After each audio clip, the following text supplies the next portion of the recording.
Most people think a man living alone is a man losing at life, but that is almost never the truth after 60. What they call loneliness, he often calls relief.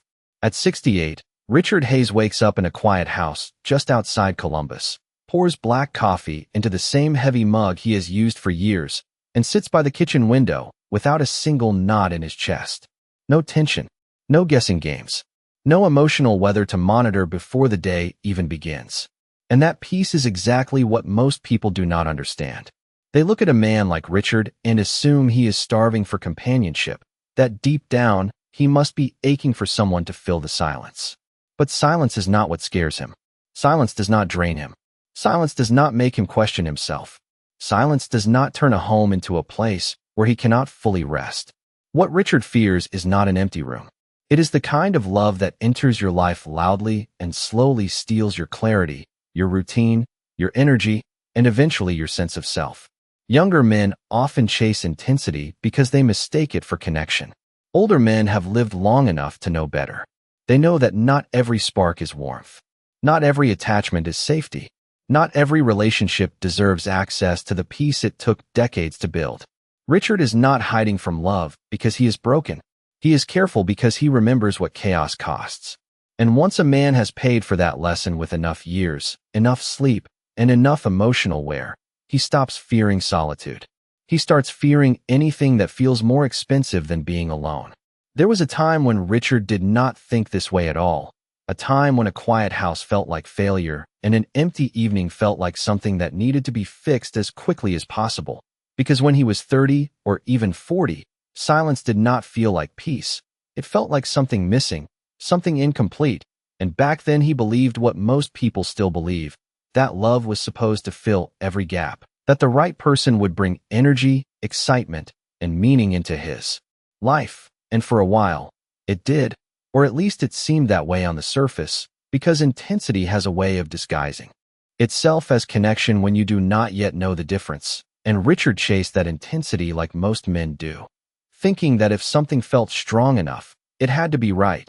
But time has a way of revealing patterns that emotion hides, and by the time a man reaches his 60s, he has seen enough cycles to stop calling them exceptions. He has watched how something that starts with late-night conversations and constant attention slowly turns into miscommunication, tension, and emotional fatigue. He has felt how excitement can quietly turn into obligation, and how connection can become something that requires more energy than it gives back. And that is the shift most people never see, because from the outside it looks like he lost interest in love, when in reality he simply changed the question. He no longer asks whether someone can make him feel something. He asks whether being with them will cost him his peace. And that one change in perspective separates the man he used to be from the man he has become. What Richard protects now is not just his time. It is the quiet stability he had to rebuild piece by piece after years of emotional noise that no one else could see from the outside. Because the hardest part was never the obvious moments. It was the small daily tension that slowly wore him down. The way a simple conversation could turn into something heavy. The way he found himself replaying words long after they were said, trying to understand what was really meant, trying to avoid saying the wrong thing next time. And over the years, that kind of mental weight adds up in a way younger men do not fully grasp yet. Because when you are younger, you recover faster, you brush things off, you move on quickly. But at this stage of life, that constant low-level stress does not fade as easily.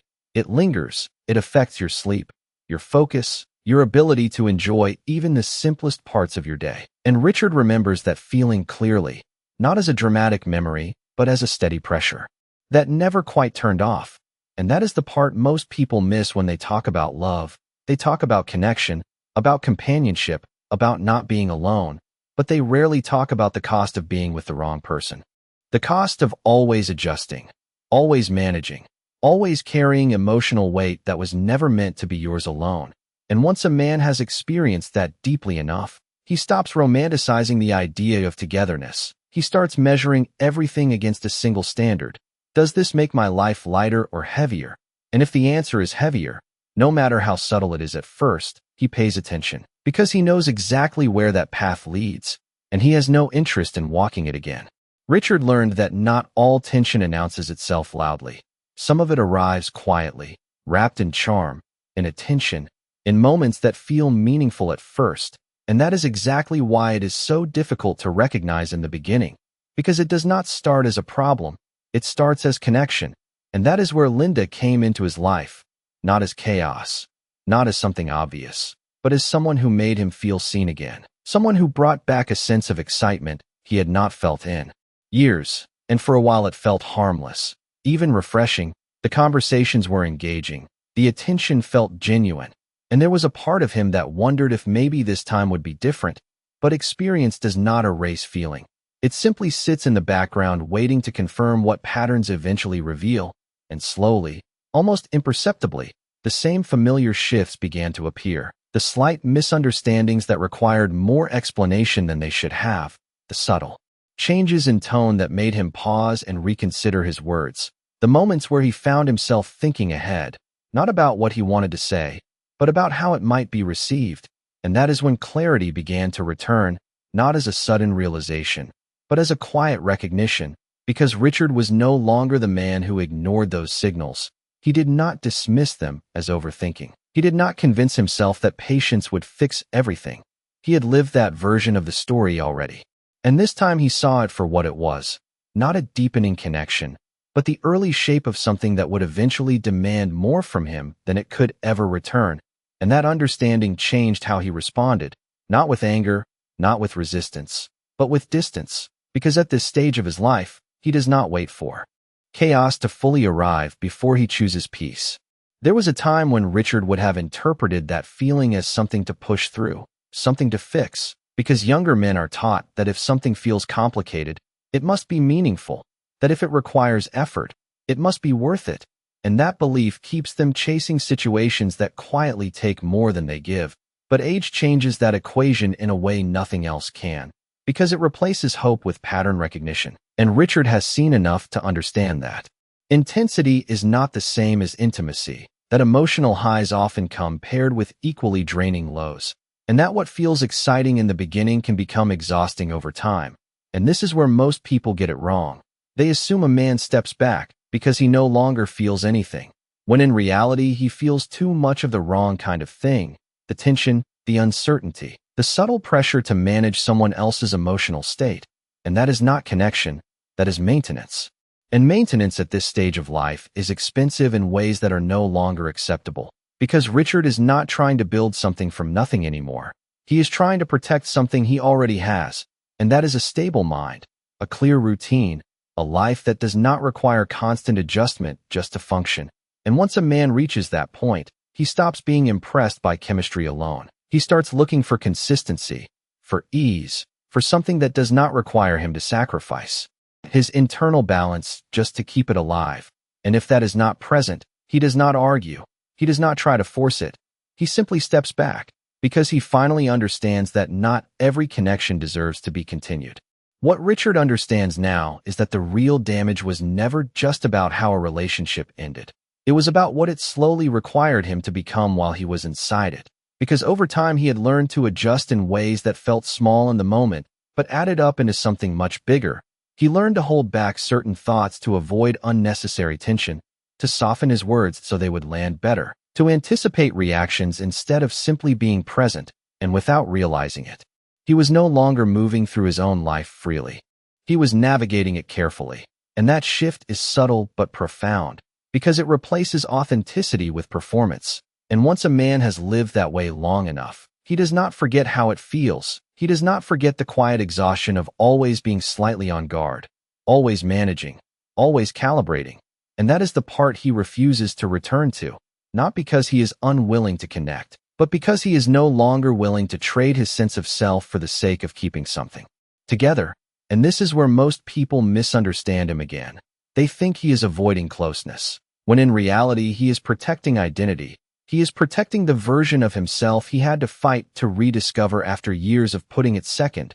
And that version is not negotiable anymore. It is not something he is willing to reshape to fit someone else's expectations. And once that line is drawn clearly enough, the decision becomes simple. Anything that asks him to shrink, to adjust beyond what feels natural, or to carry emotional weight that is not his to carry, is something he quietly steps away from. because he has already lived the cost of ignoring that instinct, and he has no intention of paying it again. What surprises most people is that Richard did not lose anything by stepping back. He actually gained something he had never fully experienced before, a kind of internal quiet that does not depend on anyone else behaving a certain way. Because when he started living alone, truly alone, without emotional obligations pulling at him, he began to notice details he had ignored for decades. The way mornings felt slower and clearer, the way his thoughts no longer competed with someone else's mood, the way his time belonged entirely to him without negotiation or explanation. And at first that stillness felt unfamiliar, almost uncomfortable, because he had spent so many years associating silence with absence. But over time it revealed itself as something entirely different, not emptiness but space, space to think, space to feel without pressure, space to exist without constantly adjusting to external expectations. And that space became something he valued deeply, not because it replaced connection, but because it restored him in a way connection never had. And once a man experiences that kind of restoration, he does not rush to fill it. He becomes selective about what is allowed to enter it, because he understands that not all presence is positive, not all companionship is supportive, and not all relationships contribute to the life he is trying to maintain. So he protects that space carefully, not out of fear, but out of clarity, because he has learned that peace is not something you stumble into. It is something you build and then guard with intention. And anything that threatens to disrupt that balance, no matter how appealing it may seem at first, is something he evaluates with a level of honesty he never had when he was younger. At this stage, Richard is not looking for something that feels overwhelming or unpredictable. He is looking for something that feels steady, something that does not require him to question where he stands or how he needs to show up just to keep it intact. Because what he values now is not intensity, but stability, not excitement, but ease, not emotional highs, but emotional safety. And that shift changes everything about what he is willing to accept and what he is willing to walk away from. Because he understands that the wrong kind of connection does not just take time. It takes clarity. It takes focus. It takes the quiet sense of control he worked years to rebuild. And once you understand that, you stop being impressed by what once seemed attractive. You stop confusing attention with care. You stop mistaking unpredictability for passion. And that is where most people fail to recognize the depth of this change. They think he has lowered his expectations, when in reality he has raised them in a way that is no longer visible on the surface. Because he is no longer choosing based on how something feels in the moment. He is choosing based on how it fits into the life he has already built.